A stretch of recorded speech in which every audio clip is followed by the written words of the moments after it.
My name is Reginald Wilkinson. They call me Reggie.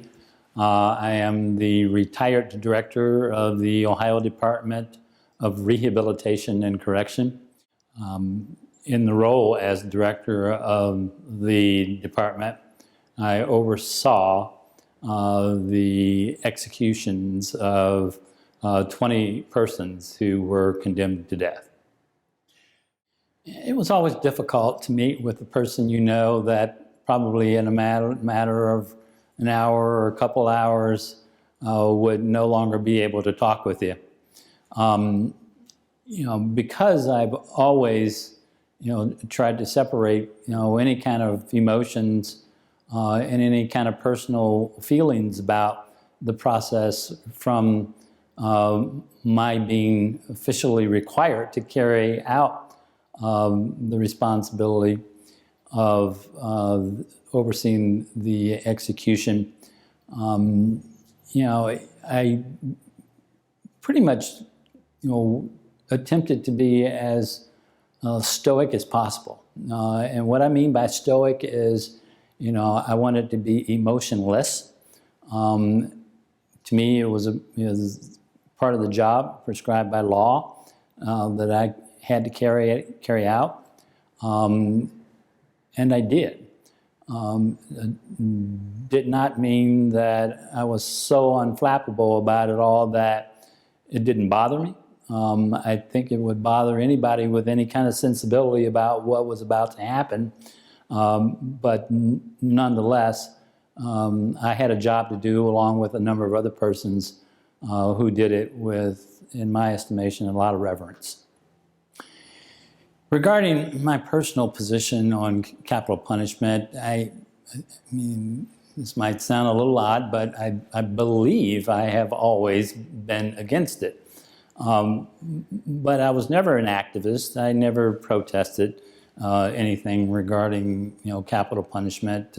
But it became a reality when I became director because we got an order, that an execution was imminent. And it was. I think after, the first several executions that, I had to oversee, each one of them concretized in my mind this idea that I was against, capital punishment. It did not mean that I would show it. It did not mean that, I was going to quit my job to protest it. But I began to start to think about why, why I was against it, knowing that many of the crimes that the persons were charged with who were to be executed were very heinous, affairs. And you have to think about and have a lot of compassion for victims' families. I also had compassion for the inmates, families. They didn't bargain, for this either.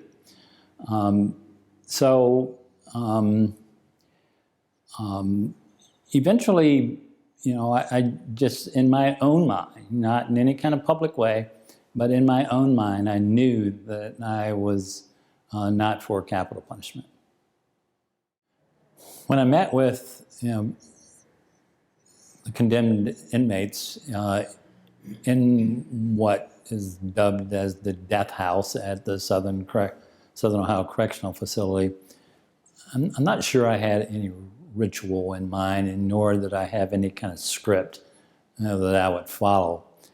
And what I eventually said to them basically was governed by whether or not they wanted to talk. Sometimes it would be a matter of just going to their cell front and asking them if they need anything, do they need access to a spiritual advisor. And some people would say, no, I don't need anything, thanks for stopping by. And others wanted to talk, and never about the crime, never about the execution process, but just wanting to talk. I think, mostly in their mind to just, make time pass quicker. I didn't want to treat them as a number.